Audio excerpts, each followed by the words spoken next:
자, 고린도후서 10장 4절에서 6절까지 한번 보겠습니다.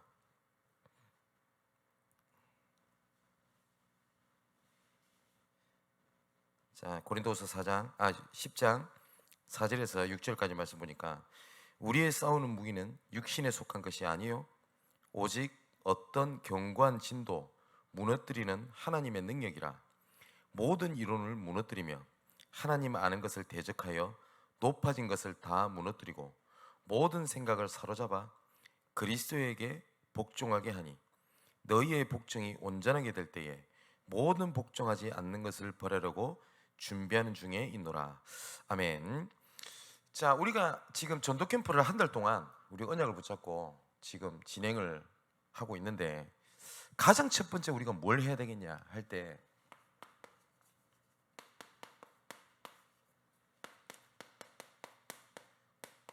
불신앙을 제거하는 것에서 모든 시작이 잘 진행이 됩니다. 서론에서 우리가 좀 살펴봐야 될 것이 뭐냐면, 성경에 보면 시간표라는 단어가 되게 많이 나옵니다. 이게 보면은 어떻게 표현되어 있냐면 어떤 때에 일이 되어 있습니다. 그러니까 어떤 시간에 주어졌는데, 쉽게 말하면 이거거든요. 세상적인 것도 모든 사람에게는 24시간이 주어졌지만 어떤 사람에게는 오늘이라고 하는 24시간이요 지나가는 시간이 된 사람이 있는가 하면, 무의미한 시간이 된 사람이 있는가 하면 오늘의 24시간이 영원한 것이 되는 사람이 있습니다. 그죠? 똑같이 전도 캠프라고 하는 지금 월 한 달 동안이 어떤 성도들에게는 그냥 지나가는 일이에요.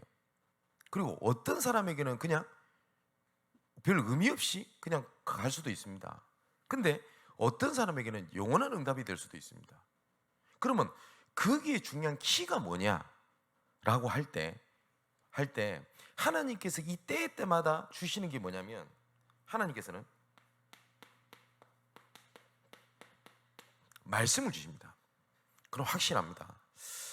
이번에 제가 어떤 간증을 하는 걸 제가 봤는데요. 인터넷에서 봤는데, 부산에 가면 범어사라고 하는 절이 있습니다.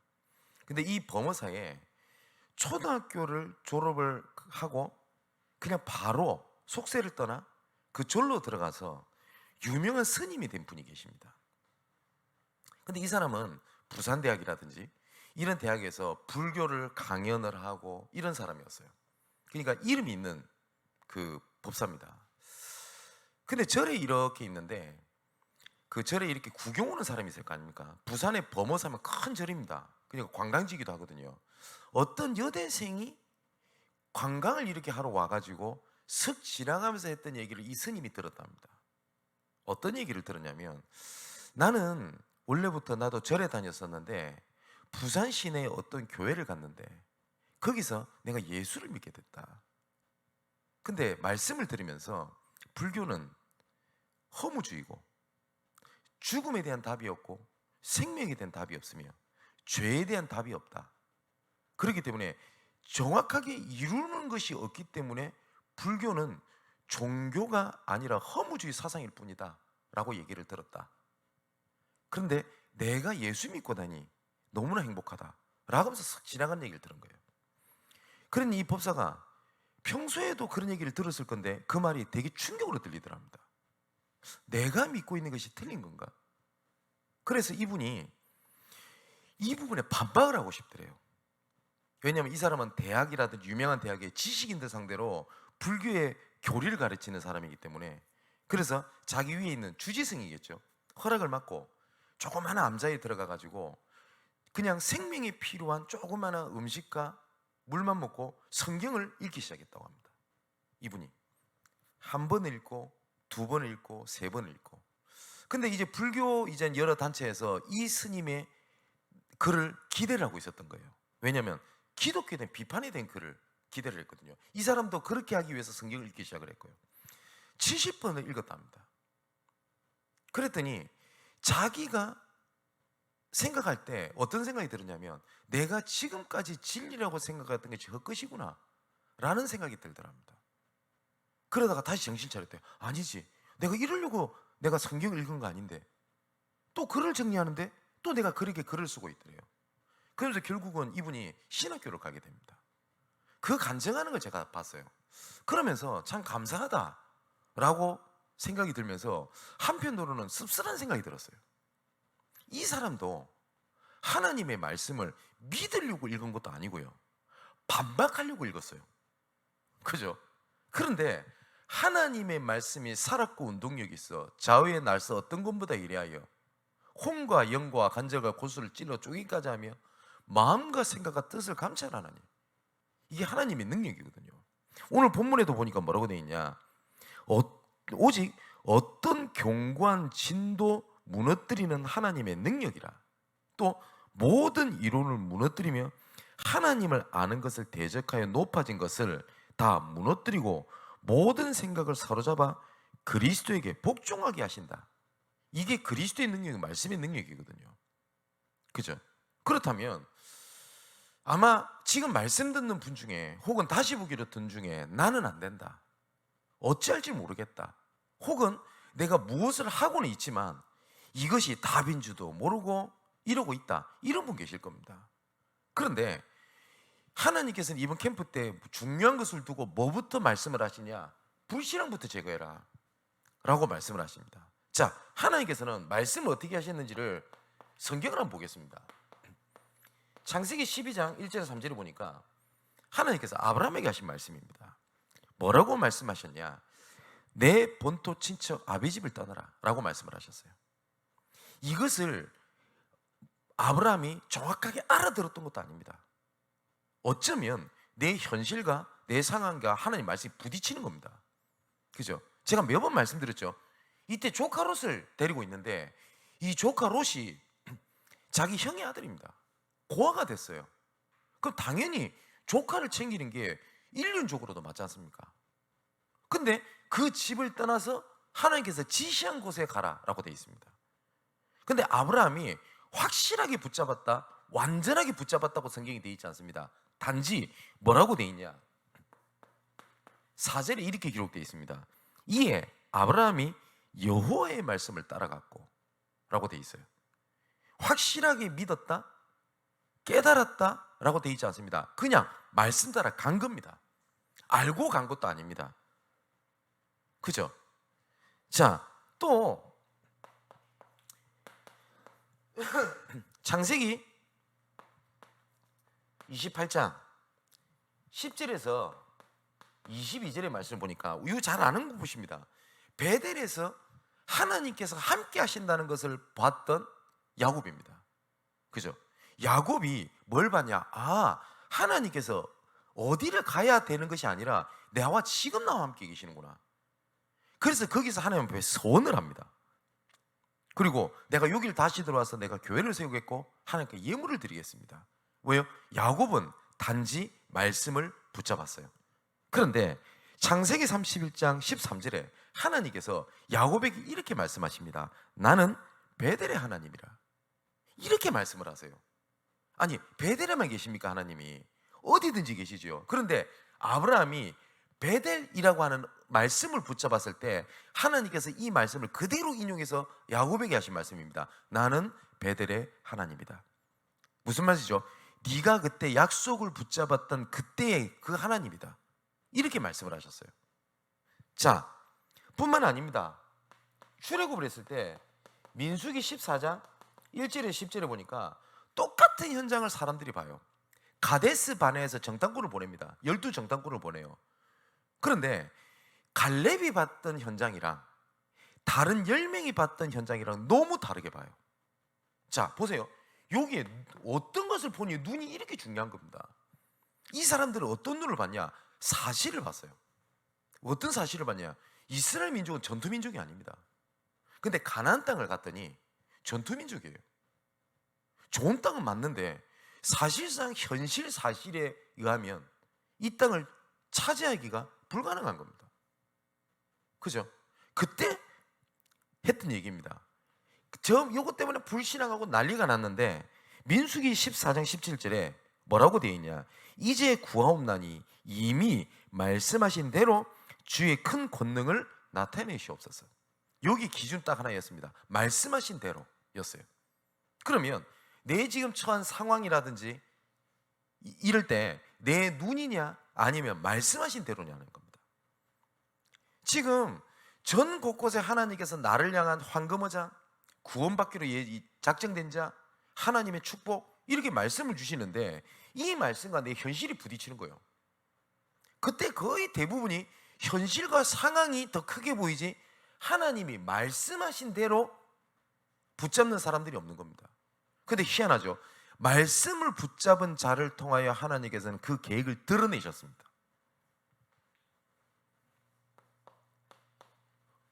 모세를 통해서 하나님께서 말씀을 주시는 겁니다. 신명기의 말씀을 보면 신명기 11장 그리고 26장 그리고 27장 29장 계속 반복해서 나오는 데가 있습니다. 뭐냐? 내가 말씀하신 대로 하나님께서는 가나안 땅에 들어가게 하셨다, 하실 것이다. 이 말씀을 계속 얘기합니다. 뭐냐? 말씀하신 대로입니다. 그런데 이 사단은요, 이 때를 어떻게 보게 만드냐? 이것을 보는 눈이 다른 거예요. 어떤 사람은 무너짐의 때를 보는데 어떤 사람은 이제 하나님이 시작하실 때로 보는 겁니다.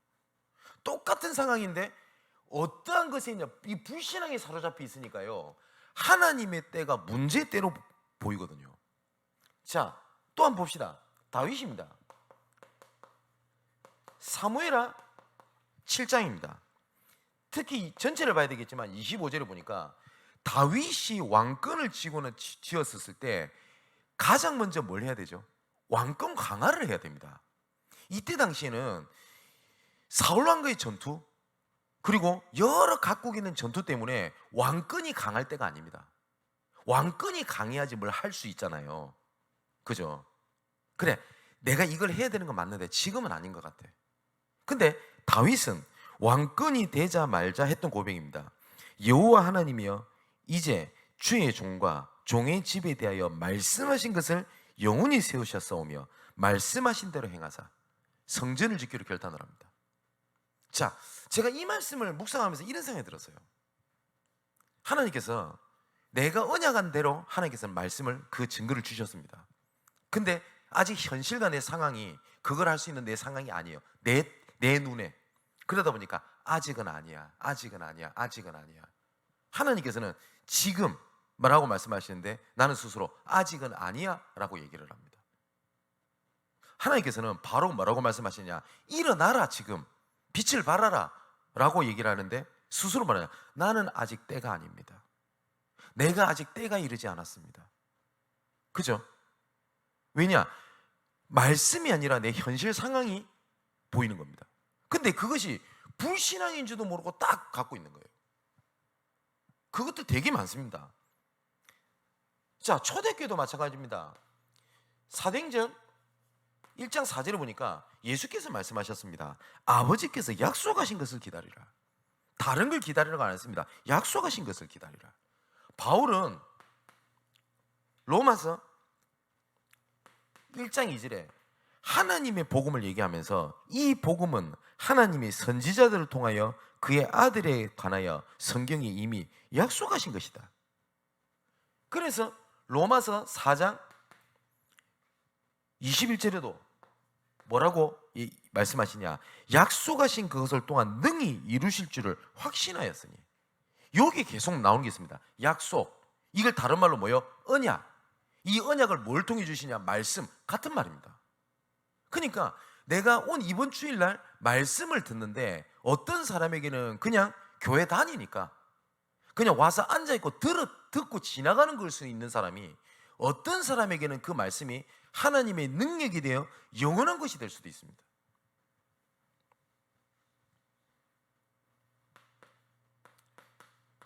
히브리서 10장 35절 36절을 보니까 이렇게 말씀이 되어 있습니다. 그러므로 너희 담대함을 버리지 말라. 이것이 큰 상을 얻게 하였느니라. 너희에게 인내가 필요함은 너희가 하나님의 뜻을 행한 후에 약속하신 것을 받기 위함이라. 여기에 인내할 때가 있고 견단할 때가 있다라고 말씀하셨습니다. 근데 그 이유는 뭐냐? 약속하신 것이 있다라는 거거든요. 하나님은 지금도 말씀하고 계십니다. 분명합니다. 그죠? 그러면 어떤 분들은 이렇게 얘기를 하거든요. 아직은 내 때가 아니야. 어떤 분들은 그럽니다. 지금 만일에 류 목사님입니다. 류 목사님 메시지가 너무 앞서가고 있기 때문에 나는 아직 지금 초창기 했던 그거 해야 된다 라고 하는 분도 있습니다. 물론 말씀을 드려야 되겠죠. 그리고 이것저것 말씀을 듣는 분도 있습니다. 갈급하니까 이 말씀도 듣고 이 교회도 듣고 저는 다른 교회 목사님 말씀 듣지 마라 이런 얘기를 하진 않습니다. 들어도 됩니다. 그런데 답이 안 될걸요. 그러면 제가 하는 말씀만 답이라는 말이 아닙니다. 하나님께서 우리 교회에, 우리 시간표에 하나님께서 맞지 않는 말씀을 주실 리가 없어요. 한번 생각해 보십시오. 하나님께서 이 시대에 주의 종을 전도자를 세워 말씀을 주시는데 이 말씀이 나랑 전혀 상관없이 하나님 주실 것 같습니까? 하나님께서 내 스스로 생각하잖아요. 아직 때가 아니야. 나는 아직 그 수준이 아니야 라고 얘기를 합니다. 그죠? 근데 하나님께서는 계속 성경에서 반복해서 나오는 게 있습니다. 말씀을 주신 때, 그때 하나님께서는 일을 진행을 하십니다. 그죠? 그리고 이것을 말씀의 때를 보게 하기 위하여 하나님께서는 우리에게 뭘 허락하신 거냐면 우리 삶의 현장을 보게 하신 겁니다. 보고 듣고 느끼도록. 뭘 느끼도록요? 하나님의 말씀을 보도록 느끼게 만든 겁니다. 근데 이 사단은 하나님의 말씀이 아니라 뭐를 보게 만들어요? 현실을 딱 보게 만들어요. 여러분, 한번 조금 민감한 얘기를 한번 해볼게요. 하루가 멀다 하고 지금 TV에 그리고 인터넷에 교회에 대해서 무너진 얘기, 목회자가 무너진 얘기, 이런 얘기들이 하루가 멀다 하고 나오고 지금 계속 들리거든요. 그죠? 오늘도 식사하면서 보니까 몇 개월 된 아들을 데리고 투신 자살을 했니? 이런 얘기들이 계속 들리거든요. 여러분, 혹시 이런 얘기를 들으면서 하나님에 대한 가슴이 없으십니까? 그런가요? 자, 어떤 분들에게는 교회에 대해서 여러 가지 교단에 대해서 얘기가 들렸었을 때 어떤 사람은 시험에 드는 사람도 있을 겁니다. 우리도 아닌가 하면서 그렇게 들을 수도 있겠죠. 어떤 사람은 욕을 하는 사람도 있을 겁니다. 어떤 사람은 혹시 우리 목사님도 이러면서 의심 있는 추리로 보는 사람도 있을 겁니다. 다 맞을 수 있어요. 그런데 하나님께서 원하시는 애통한 가슴은 뭐라고 생각하십니까? 저는 개인적으로 이런 생각이 듭니다. 복음의 능력을 상실한 시대가 돼버렸거든요. 복음의 능력이 뭐죠? 복음 전했더니 죽은 자가 살아나고 병 고치는 그게 능력입니까? 복음의 마지막 결론은 구원입니다. 생명입니다. 무슨 말이냐? 생명운동이 상실된 시대가 돼버렸어요. 하나님께서 우리에게 말씀하시는 건 저는 그거라고 생각하거든요. 교회가 하나님의 사람들이 현장에서 곳곳에서 뭘 잃어버렸냐? 생명을 상실해버렸어요. 하나님의 능력을. 그러면 이때 하나님께서 우리에게 주시는 하나님의 때 말씀이 뭡니까? 그런데 이걸 보고 혹시나 내가 틀린 건 아닌데 내 스스로 불신앙인지도 모르고 갖고 있는 게 있지 않습니까? 그런 거 있잖아요. 나도 사람인데. 인정합니다. 여러분, 한번 얘기를 해볼게요. 구약 성경에 그리고 성경 전체에 하나님이 진짜 싫어하는 죄악이 하나 있습니다.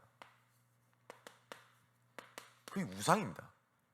어느 정도까지 하나님께서는 이 우상 숭배에 대한 죄를 싫어하시냐면 다른 죄는 그 당사자가 처벌을 받고 벌을 받아요. 근데 이 우상 숭배는요, 출애굽기 20장 4절에서 5절을 보니까 이거에 대한 대가를 치르겠다고 말씀을 하시는데 이거는 후손들에까지 그 죄가 증가가 됩니다. 우상 숭배에 대한 죄가 그렇습니다. 그런데 이스라엘 백성들 입장에서 한번 생각해 볼게요. 하나님 입장이 아니라 이스라엘 백성들 입장에서는요, 약간 억울할 수도 있어요. 뭔지 압니까? 이스라엘 백성들은 단 한 번도 하나님을 버린 적이 없어요. 이 사람들은 종교적인 복음을 알았든 몰랐든지 간에 종교적인 데 간에 이 사람은요, 하나님 여호와라고 하는 단어가 민족 종교이기 때문에 한 번도 하나님을 잃어버린 적이 없다고요. 이스라엘 백성들은. 근데 하나님은 뭐라고 말씀하는지 아세요? 한 번도 버린 적이 없다니까요, 이스라엘은. 근데 하나님은 이스라엘에게 너희는 나를 버렸다라고 얘기를 합니다. 쉽게 말하면 이거예요. 이스라엘 백성이 어느 날 다른 민족과 교제를 하게 된 겁니다. 그랬는데 자기는 너무 힘들어요. 하나님 믿는다고 하는데 곡식도 잘 안 자라는 것 같고 자녀 교육도 잘 안 돼요. 근데 옆에 있는 민족이 가만히 보니까 뭐 곡식도 잘 돼, 자녀가 좀 잘 되는 것 같아요. 물어본 겁니다. 아유, 당신은 어떻게 이렇게 농사도 잘 지고 자녀 농사도 이렇게 잘하냐고. 그랬더니 옆에 있는 이방 민족이 이렇게 얘기를 한 거예요. 아, 이건 내가 한 게 아니고요. 내가 어떤 신을 섬기고 있다고. 근데 이 사람이 이 신이 날씨를 주관을 하고 그리고 자녀의 미래를 주관하는 신이라. 그래서 내가 그분께 이렇게 했더니 이렇게 복을 받을 것 같다고. 그랬더니 이스라엘 백성이 이 생각이 든 거예요. 아, 그래, 하나님께서는 나를 구원하셨고 출애굽하셨고 애굽에서 나를 이렇게 건져내신 하나님도 맞지만 이 부분만큼 그게 더 중요해 보이는 거예요. 그럼 나도 그 신이 뭔지 한번 알아봐도 됩니까? 라고 생각한 거예요. 이스라엘 백성은 여호와를 버린 게 아니라니까요. 단지 곁눈질을 한 겁니다. 근데 하나님은 그걸 뭐라고 말씀하시는지 아세요? 너희는 나를 버렸다라고 얘기를 한 거예요. 그럼 이 시대에 우리한테 우상 숭배라는 게 뭡니까? 여러분, 하나님을 버리신 적 없잖아요. 아, 하나님 없어? 나 이제부터 하나님 믿지 않는다, 이런 분 아무도 없을 거 아닙니까? 근데 혹시 말씀보다 이렇게 하면 된대, 방법, 저 교회 가면 저 사람을 만나면 조금 뭐가 있대 라고 하는 거, 혹시 그게 우상이지 않습니까? 그게 우상이지 않나요? 저는 그렇다고 생각합니다. 그렇잖아요. 이스라엘 백성들이 한번 보세요. 모세가 시내산에 하나님 앞에 십계명을 받으러 올라갑니다. 무서운 겁니다. 이제 이스라엘 백성들이. 왠지 하면 모세라고 하는 존재가 이스라엘 백성들한테는요 지도자 이상이었어요. 그래서 이스라엘 백성 하는 말 보십시오. 우리의 지도자 모세가 없으니 그와 함께 했던 신을 우리에게 만들어 달라라고 아론에게 이야기를 합니다. 이스라엘 백성들은요 여호와 하나님을 쳐다봤던 게 아니었어요. 뭘까지 쳐다봤죠? 모세까지 쳐다봤어요. 그러면서 아론에게 부탁한 게 있다니까요. 우리는 하나님을 이제 못 믿겠으니 다른 우상을 만들어 달라고 한 게 아닙니다. 맞죠? 어떠네요?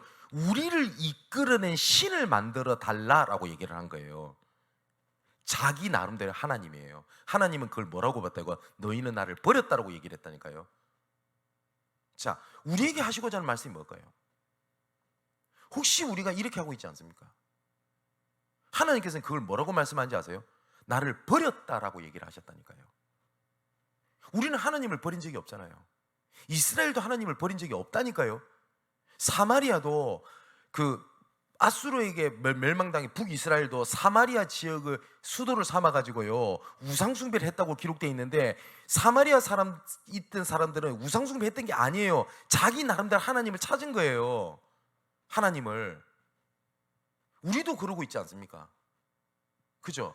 그 불신앙부터 제거해보라는 거예요, 이번 캠프 때. 자, 그러면 본론입니다. 내가 무엇을 보느냐에 따라서 보이는 것이 다르거든요. 이걸 보고 우리가 망대라고 합니다. 내가 어떠한 망대를 세웠냐. 이번 캠프 때 나를 향한 하나님의 절대 계획이 무엇인지를 보는 망대를 세우게 되기를 주님의 이름으로 축원을 드립니다. 자, 하나님의 말씀을 보게 되니까, 하나님의 말씀을 보니 내가 지나갔던 모든 것들이 나는 상처인 줄 알았는데 하나님께서 나를 이끄시는 하나님의 당연성이었어요. 그죠? 요셉이 보니 형들이 나를 시기하고 나를 노예로 팔고 감옥으로 보냈던 것이 하나님께서 하나님의 계획을 이루기 위하여 하나님께서 이루신 하나님의 당연성이었어요. 그죠? 그랬더니 그게 내한테 상처가 아닌 겁니다. 그것조차도 하나님의 은혜였어요. 그것을 보고 내 지금 현실을 보니 하나님께서 필요로 내게 이 사건을 일으키신 겁니다. 하나님께서는 대가를 치르셨기 때문에 내가 뭘 잘못에 대한 대가를 치르기 위하여 내가 벌 받는 상황이 아닙니다. 뭐가 있대? 하나님의 절대 계획이 있는 거예요. 하나님을 말씀을 붙잡는 우리에게 이때부터 하나님의 절대적인 능력으로 말미암아 하나님의 흐름을 바꿔버립니다. 무슨 말이죠? 내 과거, 현재, 미래가 하나님의 모든 것의 절대 계획 속에 있습니다. 확실합니다. 그렇기 때문에 지금부터 내가 어떠한 망대를 세우냐가 굉장히 중요합니다. 이런 분이 있습니다. 지나갔던 과거 생각하면 눈물 나고 아직까지 그 문제가 해결되지 않은 것 같고, 왜 그런지 압니까? 상처에 대한 망대를 세워서 그래요. 그러면 모든 것이 상처로 보입니다. 우리 옛말에 이런 말 있잖아요. 뭐 눈에 뭐밖에 안 보인다고. 사기꾼의 망대를 세워버리면요, 모든 것들이 사기칠 궁리가 되지 다르게 안 보입니다. 그죠? 내가 무엇에 대한 망대를 세웠냐는 거라니까요. 그러면 하나님의 계획, 모든 것이 하나님의 계획이다 라는 망대를 가지고 보는 겁니다. 모든 것은 하나님의 절대 주권 속에서 움직입니다. 내 지나갔던 과거, 지금, 미래, 모든 것이 하나님 절대 주권 속에 있습니다. 내가 근데 이걸 알든 모르든 이거는 하나님의 절대 계획을 가지고 있습니다. 그래서 이거를 우리가 언약으로 잡는 겁니다. 말씀을 통하여. 그때부터 내가 보이지 않았던 것들이 보여지게 됩니다. 내가 그냥 살아가는 게 아니라 하나님께서 나를 언약의 여정으로 절대 여정으로 이끄는구나. 이 속에 있었더니 하나님께서 어느 날 응답을 딱 준비해 놓는 거예요. 이걸 보고 뭐라고 그러냐? CVDIP, 언약의 여정이라고 얘기를 합니다. 모든 믿는 사람들 잘 보시라니까요. 그래서 가장 먼저 어떤 것부터 해야 되냐? 불신앙부터 제거해라. 문제의 망대를 가지고 보면요, 뭐든지 문제입니다.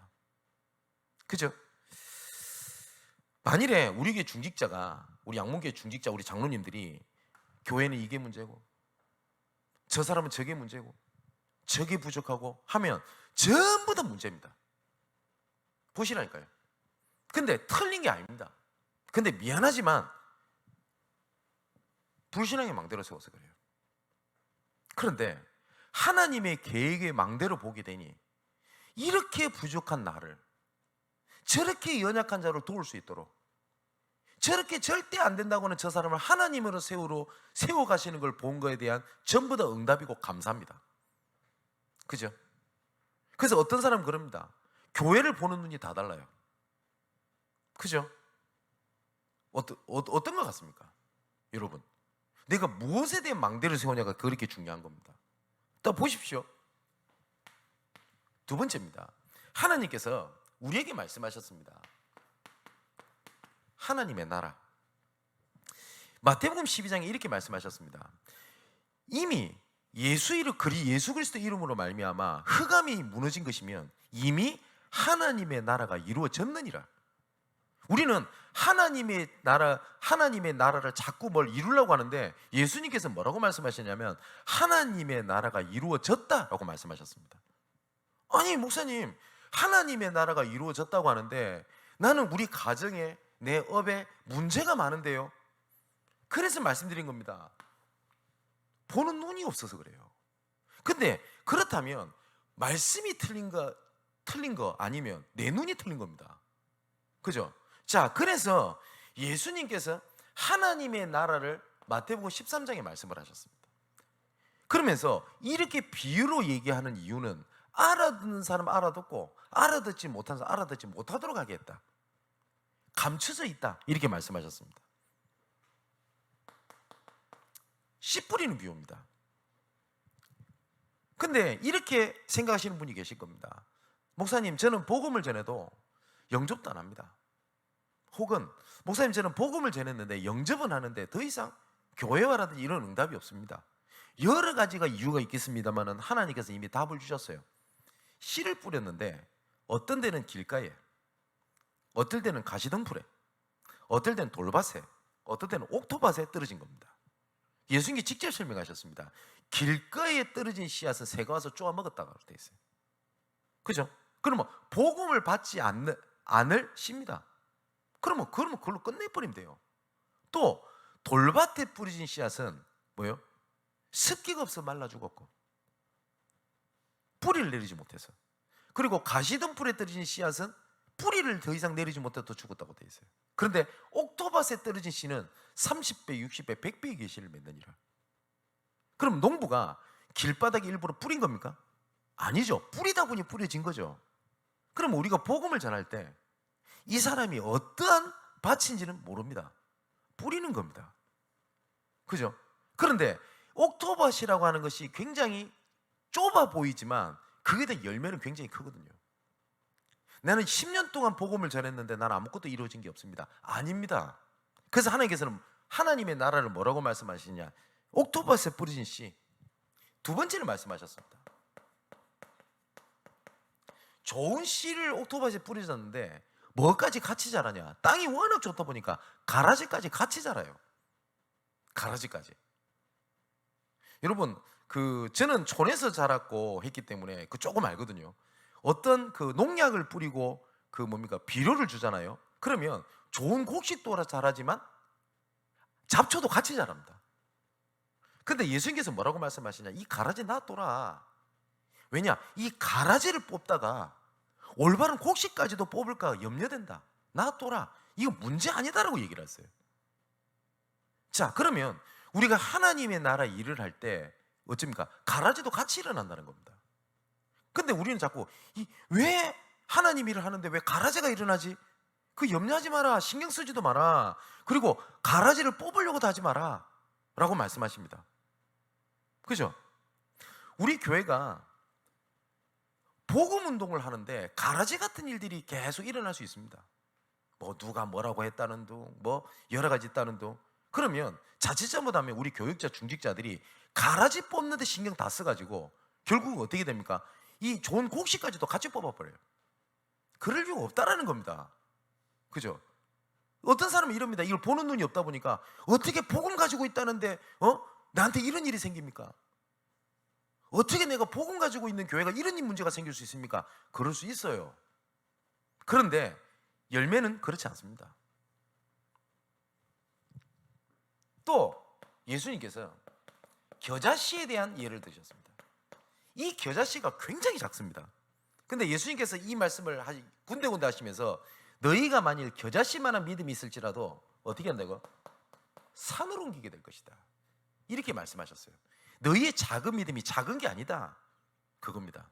여러분, 이런 혹시 얘기를 들어보신 적이 없습니까? 혹시 직접이라도.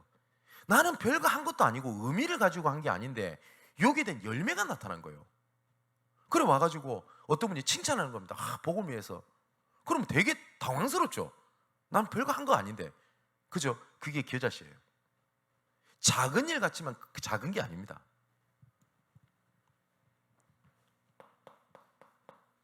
누룩 비유를 얘기를 하셨어요. 지금도 누룩을 쓰죠? 빵 구울 때 이스트라고 얘기를 하죠. 근데 이 누룩을 작게 넣어도 부푸는 건 엄청나거든요. 그죠? 내가 하나님의 나라 일을 위한 작은 것들이 전체 영향을 주기도 합니다.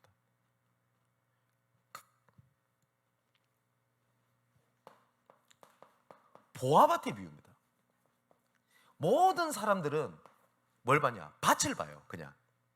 근데 이 사람은 뭘 봤죠? 그 밑에 감추어져 있는 보화를 본 거예요.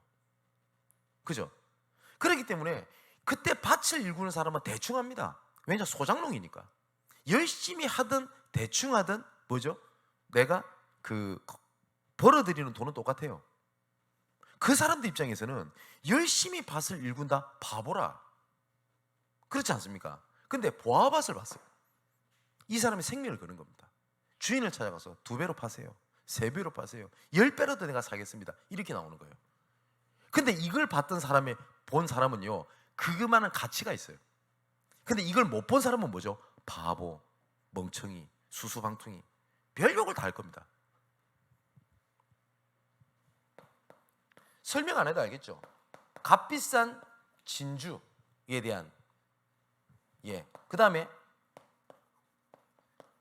물고기에 대한 이건 뭡니까? 하나님의 나라가 감춰져 있는데 세상 사람들이 알지 못하는 하나님의 비밀을 감춰뒀다니까요. 그래서 우리가 전도 캠프 때 기도 제목을 2가지를 드린 겁니다. 뭐냐? 하나님의 숨은 계획을 봐라. 그죠? 하나님의 새로운 밭이 있다. 이겁니다. 하나님의 망대로 불신앙을 제거하고 보니 나는 이게 문제가 아닌 거예요. 그죠? 이 소장농이 이렇게 봤을 겁니다. 보아밭 비유에서 소장농이에요. 소장농 아시죠? 자기 밭이 아닙니다. 그냥 일꾼입니다. 그러면서 그냥 그걸로 먹고 사는 사람입니다. 근데 이 사람이 뭘 봤어요? 안에 있는 새로운 걸 본 거예요. 숨은 걸 본 겁니다. 여기에 전 재산을 다 갖다 바쳐버리잖아요. 그죠? 근데 이 사람이 이렇게 생각할 수도 있겠죠. 나는 밭도 다 뺏기고 소장농이구나.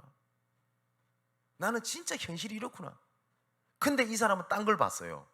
예수님께서 비유를 드신 겁니다. 이게 뭐냐? 하나님의 나라. 그죠? 이건 아는 사람만 압니다. 아는 사람. 생명운동이라고 하는 것이 사명일 수 있습니다. 아니면 열정일 수도 있습니다. 열망일 수도 있고요. 어쩌면 프로그램으로도 할 수 있어요. 전도하자, 전도운동하자, 세계복음하자, 이걸 구호, 열심, 열정 가지고도 할 수 있습니다. 그런데 영원히 하지는 못합니다. 근데 이걸 가치를 봤다? 그럼 얘기가 달라요. 그죠? 이것을 이루었다 안 이루었다가 아닙니다. 가치를 봤기 때문에 기다릴 수 있습니다. 이 보아밭 예를 한 번 더 들면 주인한테 가서 얘기를 한 겁니다. 10배 드리겠습니다. 그럼 당장 내가 10배를 이 주인한테 살 만한 돈이 없습니다. 그럼 어떻게 하겠죠? 기다릴 겁니다. 먹을 거 안 먹을 겁니다. 쓸 거 안 쓸 겁니다. 어쩌면 지금식으로 말하면 투잡, 쓰리잡을 뛰었을 겁니다. 어떤 사람은 이렇게 봤겠죠. 야, 지독하네 저 인간 저거. 지독하게 사네. 아니요, 이 사람은 지독하게 산 게 아니에요. 뭘 본 겁니까? 숨은 걸 봤어요. 새로운 밭을 봤어요. 생명 그 가치를 봤어요. 초대교회가 순교를 합니다. 믿음이 좋아서 순교한 것 같습니까? 예, 그것도 맞을 수 있습니다. 하지만 정확한 게 아닙니다. 뭐냐? 내 생명을 걸 만한 가치를 봤다는 말입니다. 정말 이런 하나님의 중요한 계획들이 발견되는 캠프가 되시기를 주님의 이름으로 축원을 드립니다. 그러면 어떻게 하겠냐? 이번 캠프 때를 각 사람에게 정복의 날로 나를 정하는 겁니다. 지금까지 내가 안 된다고 생각하는 그거 있죠. 여기에 필요하면 하나님의 중요한 결단을 하는 겁니다. RTS 전도 캠프를 진행을 하면서 어떤 그 신학생 하나가 이런 포럼을 하는 겁니다. 제가 예전부터 알던 친구인데 어느 지역에 하나님의 계획을 찾아 복음을 찾아러 간 거예요. 근데 어떤 가게에 어떤 분이 계시는데 이분이 권사님이에요.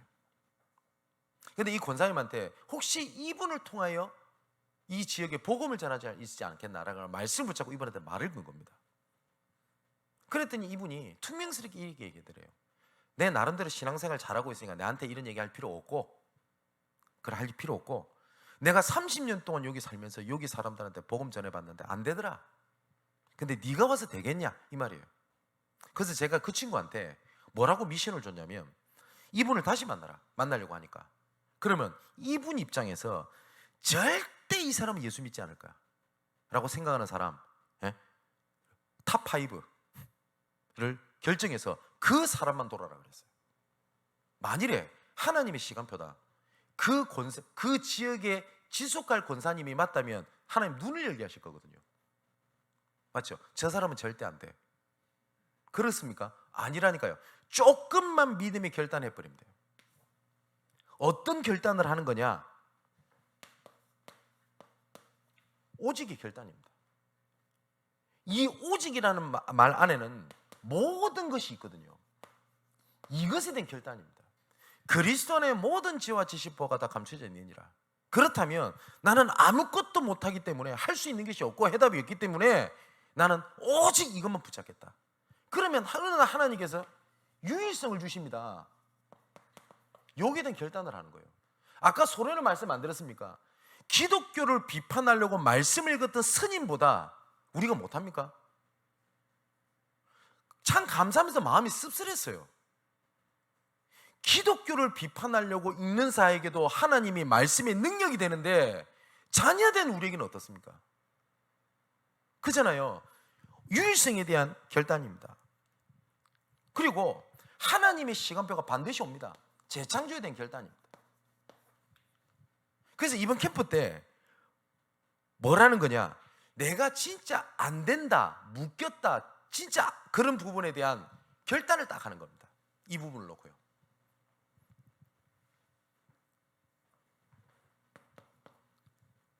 그런데 내가 이것에 대한 결단을 하게 되면요, 반드시 따라오는 응답이 보일걸요.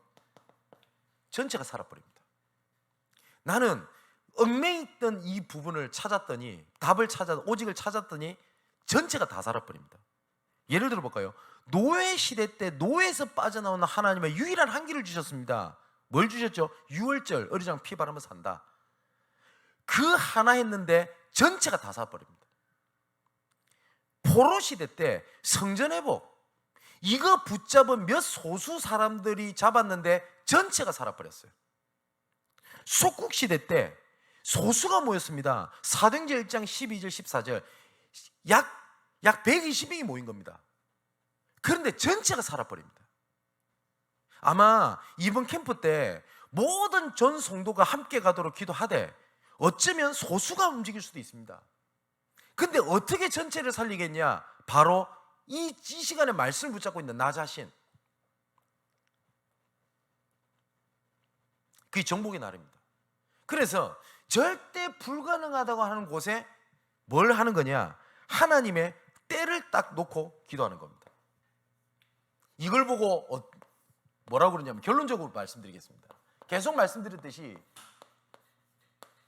정복의 날 D-Day를 결정하십시오.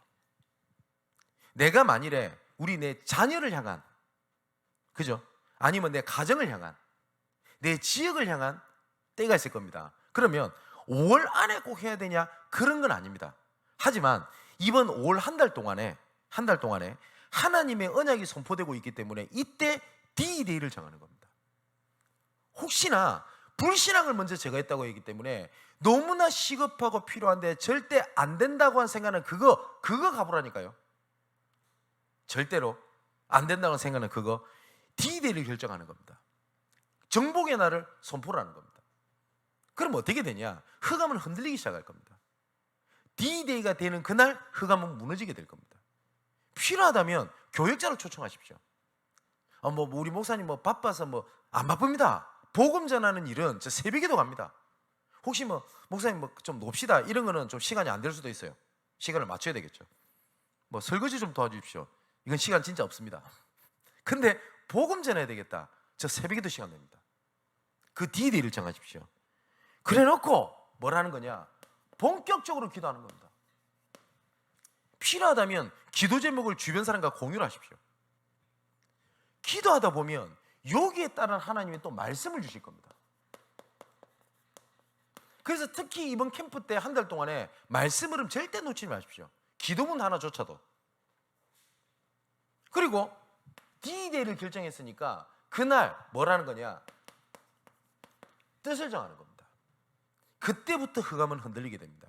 다니엘서 1장 8절에서 9절에 보니까 다니엘이 뜻을 정하여 라고 되어 있거든요. 이때 흑암이 무너지게 된 겁니다. 자, 이제 말씀을 정리해야 되겠습니다. 뭐부터 하는 거냐? 불신앙부터 제거하는 거다. 이번 캠프 때 내가 절대 안 된다는 불신앙, 그거 무너뜨려 버린 겁니다. 내가 지금까지 불신앙으로 붙잡고 이거라도 소망을 붙잡고 있는 이거 놓으면 내 끝날 것 같죠?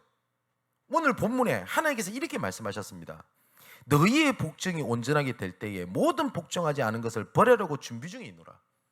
너희가 불신앙을 제거하고 결단하는 그 순간에 불신앙으로 세워졌던 모든 것을 무너뜨리려고 내가 준비하고 있다 라고 하나님께서 애타게 말씀하시는 거예요. 이번 캠프 때 불신앙을 제거하는 일부터 먼저 하는 겁니다. 하나님은 진짜 말씀의 때에 역사하셨어요. 그렇기 때문에 뭐라냐? 모든 것을 하나님의 계획으로 보는 겁니다. 그리고 이미 하나님의 나라가 이루어져 있다고 했기 때문에 이 속의 말씀을 통해서 보는 겁니다. 나는 이것이 가정의 갈등인 줄 알았는데 하나님의 때였어요. 한 가지만 간증하고 마칠게요. 어저께 우연찮게 저랑 같이 사는 우리 백운규 목사님 사모님을 제가 잠시 만나서 이렇게 포럼을 이렇게 하게 됐습니다. 근데 그 큰딸이 저 일본에 선교사로 가 있거든요. 근데 제가 어릴 때부터 이 친구를 알아요. 근데 어릴 때 방황을 많이 했어요.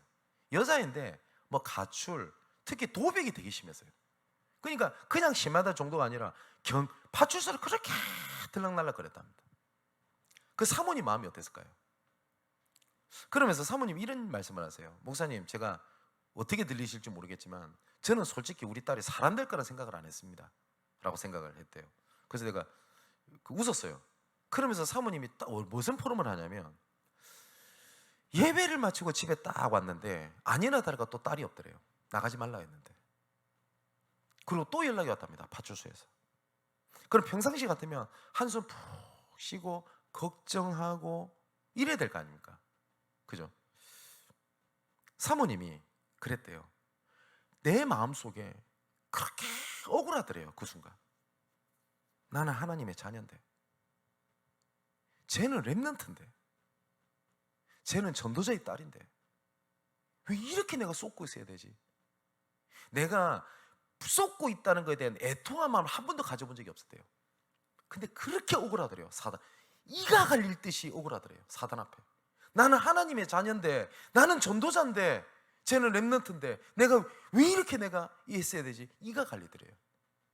그래서 딸 방문 앞에 무릎을 꿇었답니다. 그 자리에서 하나님 앞에 그렇게 하나님 앞에 울었대요. 하나님, 내 억울함을, 지금까지 내가 사단에게 속은 것을 거기에 좌절하고 실망하고 근심했지, 내가 이것을 애통한 마음으로 하나님 앞에 가져보지 못한 거 내가 하나님 앞에 회개합니다. 내가 이렇게 애가 타는데 하나님의 마음은 어떠셨을까요? 정말 3시간 울었대요. 하나님 앞에. 그때 여러 가지 생각과 마음에 하나님께서 정신이 번쩍 들게 하시더랍니다. 그러고 났더니 딸 문제가 자기한테 전혀, 이거는 나한테 이제 더 이상 문제가 아니다, 더 이상 사단 딸 문제에 속지 않겠다라고 결단을 했대요. 근데 희한하죠. 그때부터 희한하게 하나님께서 내 딸을 작업을 하시는 걸 봤대요. 작업을 하시는 걸. 그 간증을 딱 하시더라고요. 그 짧은 순간에. 근데 그 간증을 듣는데 그냥 제가 순간 울컥했어요. 울컥했던 이유 중에 하나가, 수많은 사람들이 이러고 있지 않겠나, 믿는 사람들이. 내가 쏟고 있으면서 어떻게 합리하냐, 나도 사람인데 뭐, 인간인데 어쩔 수 없지, 내 지금 상황이, 내 현실이. 근데 하나님께서는 그것 때문에 애가 타가지고 오늘 본문의 말씀처럼 너희의 복종이 온전하게 될 때에 모든 복종하지 않은 것을 무너뜨리려고 내가 준비 중에 있다 라고 하고 있는데, 우리는 합리화하는 거예요. 불신앙부터 제거하십시오. 혹시 오늘 이 시간이 견고한 진처럼 붙잡고 있는 사단의 망대가 무너지는 시간일 수도 있습니다. 각자 온라인으로 거의 대부분이 말씀을 듣고 계시는데 이 시간에 하나님 앞에 엎드리는 겁니다. 하나님, 불신앙을 제거하여 주옵소서. 오늘 말씀처럼 어떤 견고한 진도 무너뜨리는 하나님의 능력이 된다고 하셨습니다. 모든 이론을 무너뜨리며 하나님을 아는 것, 하나님보다 더 필요한 것, 소망된 것, 그것들 이 시간에 하나님 무너뜨려 주옵소서. 이 시간에 캠프에 하나님의 중요한 응답이 여러분들에게 시작되기를 주님의 이름으로 축원을 드립니다. 오늘 주신 말씀 붙잡고요, 한 2, 3분간 하나님 불신앙을 제거하여 주옵소서. 우리 기도하고 우리 마무리하도록 하겠습니다. 기도합니다.